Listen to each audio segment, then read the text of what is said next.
mais toza au moins là que bamboka na biso toza ko beba toza ko souffrir pour monter là ko tia ba loi na ye depuis colonisation ba makamusu to kutaka mais ça na ba livre musu o kutala kati ya mboka ba makamusu to kuta même na ba constitution ya mboka africaine oyebite esika e banda et uta depuis colonisation bien avant que mboka na bino ils ont indépendance et tant que ils ont indépendance eza ba place moko ba koma ba makamoko ya mboka na bino oyo bino kutu boye bakate boluka pe boye bate po bazipa bino misu na makamo mosusu et tant que bofungola misu botomboli moto bozomona ke non likambango eza ndenge to comprendre en karaté et cela ko citer exemple moko tant que to moni ba rai oyo ba salaki e utaka shabati et que na port moko boye Angola et que na kozwaka bateau est-ce que totala ki bien tant que to zwaka indépendance to longola ba rai wana donc to continuer ki kaka mondele pa continuer ki ko se servir na ye na ndenge na ye to za ko za kutu combien bato wana baza kosala na ba mini wana baza kogani kutu combien po ba mboka ya poto etelema et brilla et se développa na ba biloko wana bazale ko conduire tina ba port wana lelo biso to gagner nango nini na kata mboka na biso eloko moko te et moto mundo soki alinga comme président frère na ye kaka nde muta ko payer le pot cassé pourquoi to yebite bozangi bolingo ou bien posa ya mbongo nde salaka po mondela ko akobana ko ngengisa yo makambo na yo mais eloko wana yazo ngengisa yo za mbongo wana ezo uta wapi en fait mbongo wana ezo uta na mboka na yo moko azo zora biloko mboka na yo to teka mbongo wana siko zo proposer yo mais est-ce que tozora mayele te est-ce que par exemple soko sa mayele te que mais na ko teka de mboka na ngai mbongo wana ezo zwa o teki nde siko mboka o siko mbongo na o tina poche donc ezaka na sens te makambo wana ezaka vraiment na sens te mais so bani ko s'analyser nale bakana pesa ba candidature na bango bakoma ko s'analyser bango moko non eloko nazomona ekomona biso place moko ya mabe mboka na ngai mais bamboka wana ya biso deux peut-être ba indépendance yango to se développer kaka te ti lelo tozala kaka ndenge wana bandako oyo bango batikala kotonga ba colonisateur batonga mpona biso ezobuka na buka ezokoya ezokoma mibange ezokoma wina mais tozaka kotala na miso tozaka kobundela ba poche na biso tozaka kobundela ba posa na biso mais tokokende ti wapi Afrika ngo eko se développer mokolo nini papa nanga nazo yoka na makambo mingi pe nazo yekola sikoyo mingi na yoki pewe ya gbagbo uti koloba awa ntuka na yebaki yango penda te mais tozo yoka na lisolo to continuer na papa nanga nazo ngisi maloba. Merci beaucoup maman Misé nakanisi tangu yo olobi vraiment bien. Ouattara recevoir 400 millions d'euros na mbongo kaka ya ba ivoirien o ba yibaki ba kakao na bango batekaki na période de guerre bateki bazongiseli ye ya lobi ba pesi ye don. En tout cas Afrique ezana passe ezana mawa. C'est pour dire que biso batu mwindu tozo favoriser mindele. Papa odom pardon mingi parce que ne fana pesa yo maloba va maman Misé mais na saraki inverse na yebaki suteke yo mtokota ki avant olimbisa ngai. Alors na ko pesa yo maloba dès que na ko sisa ko développer. Les Africains, il faut pas comme responsables. Nous pouvons avoir des problèmes entre nous. Mais tous on a besoin d'avocats mundelete. Ça veut dire que Congo a une différence politique dans la Katia Mboka. Mais bazo tout na Sarkozy point de vue naie. Mais vous croyez que Sarkozy a besoin de bino ndenge mama miza utoloba? Non, Sarkozy a zotala mais gaz one bimaka kota lac Albert. Parce que na France soki yango ezali économie na bango ko sala bien lelo bazoke nde balimba longolela biso Joseph Kabila na pouvoir. OK, tout le monde va dire merci hein, beaucoup regretter. Pourquoi? Parce que ba komi ko bundisa ba chinois na détriment ya makambo ba chinois bazo sa en Afrique. Or bazo batege ngaku na ko préférence na komi président ya Congo na kena ngako coopérer na ba chinois. Il suffit que contrat ngo ezala élaborer kitoko. Programme on a eu 14 milliards dans maboko na biso avec 4 milliards 50 au développer Congo. Mais babi ba ina 14 milliards. Mais non, tout le banano vérité penza.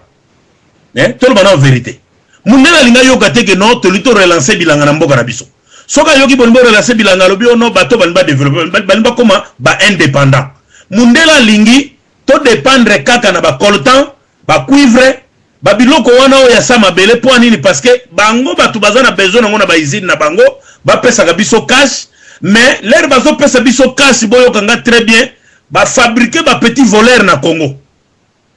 donc ba fabriquer na ba voleur liboso d'ailleurs l'air bazo tinda yo pour que le kota na gouvernement ko songolo la kisasa ba yebisi o fungola compte na yo na Belgolaise fungola compte na yo na BNP fungola compte na yo na Bank of America ba komi ko proposer ba château na poto ozo somba so mangulu ngulu tango sombi ozana nyongo yo zaki na mbongo to komi na ba château lero ke ozo pouvoir ba ko tika yo jamais osala bilanga parce que au fait na bilanga oko comme indépendant yango no moni peuple congolais azui habitude ya mboka ye na ngoti na poto to vandi to la sociale nous attendons social les ala urgence social les ambongo ya kolia ngo des antennes on les attend mususu peut-être mais non parce que tozo critiquer Mundele mais tozo favoriser Mundele en même temps Mundele mutumabe mais nous favorisons les mêmes Mundele en venant koya ko somba ba arme pana bango ozomona Kadhafi félicitations azana usine ne ba arme na mboka nae yango na bazoko ko talabozomona guerre Kadhafi te bazo yoka na ndenge ni bakoko agresser mbala moko parce que bango baboka ba bombe pona nini ah tongi mboka ne bien to buka bukango tango ba buka bukango yo bandela zéro ah ngaye papa odozoka maloba ozo para responsabilité parce que peuple congolais doit comprendre que au fait nga vero ba bomanga na congolais alors nga na longola bizali ya kuboma congolais mais na lingaka nde na kende na mboka so na zui pouvoir lundi mardi ambassadeur moko ta ya komona nga na président oyo kosani kende pas ministre affaires étrangères yemta ki pa makam na bino mais ba ya gamba et puis tala soki bolandi même na histoire mboka kasavu boazozo ba décision te américain azalaka na époque wana ye po kasavu ba komi ko s'organiser azo gangela kasavu bondire mwana muke yo on go sur le gouvernement union nationale pour nani ba potole ba papier ba tumbiango ambassadeur mais ngana ko bimisa pistolet pendant na bete na bongo pa comme ça na yoka pays na bango ya kotuna ngai mbala monga na benga siko ba binemi na bango yango na kiba sakana na bango parce que na kiba so ba sakani miami ko dinda na océan libela ko bunga babanga ga mutu so komi na force ora papa odon zo para responsabilité na yo peuple congolais yekola ngana lobi soto kangi ba vali biso nyosto kitira njile to zanga bandako kabila gozo avion keiti bino bo ndi bate bo meka bo mona papa odon pesa biso maloba na merci beaucoup. Ok, bonsoir, président Véron, appelle si maman Pélagie, mbote trop place à Zali, des femmes maman Solange, maman Misé, maman Sage, il y a eu Angwana, papa Chancelier, papa Isaac. Na balandinyo sur radio du solo ba Rolanda sur la tango yo et boto na bo sanité l'impresario papa Zambwana. Kuluta Baleki. Président Véron, merci pour nos pesanga maloba malgré santé za bienté mais vraiment pour namboka tokoloba mwana fumuki mbangu Charlie Kashila na pointe ya ngwana papa na famille mobi. Président na ozala vraiment mukuse na olingana lobelo omombo. Moi je pense que Mundela mabete ponanga olobi mambo ba social olobi mambo ebele wana ya liba ba bilo mususu tokobeta omuko mususu Congolais azamabe. Pourquoi non le baboy congolais azamabe? Parce que ebi na même indeto sola la diaspora to ebi ke ba politicien ba li ba combattant ba résistant na bana ya mboko ba pona mboka. Et moi je pense que même Kabila nde azana soki azwaki soki 51% nde bamba lobaki a ebi ke 49% tanto ya batu ba vota ki était. Et biko ba ke il y a toujours ba peuple oyo bazalaka na choix na bango basalaka ba lingi yote. Mais il y a un problème peut être ba problème problème mboka mais lelo oyo tozolo ba lelo otuni question moka bien lobiso to kangi biloko biso nyonso mais ngana biso biko sala matin o mutema yo zanango yana batu nyonso te bana mitema wana mitema yo zanango yana batu te bana mitema tant qu'il y aura toujours des traîtres parmi nous Congo wana ekozana na difficulté moko impossible pour échanger. Au petit histoire, Banda, Kasavubu, ti Laurent Désiré Kabila, ti Koko Masiko, oui. Makambo le c'est vrai. mais au moins on a kangi des choses ils ont une erreur batu basalaka ba ba te que lobby ko causer ba un problème ya grave na vie na mutema mabe ya ba congolais tradition ça ko salama ya grave.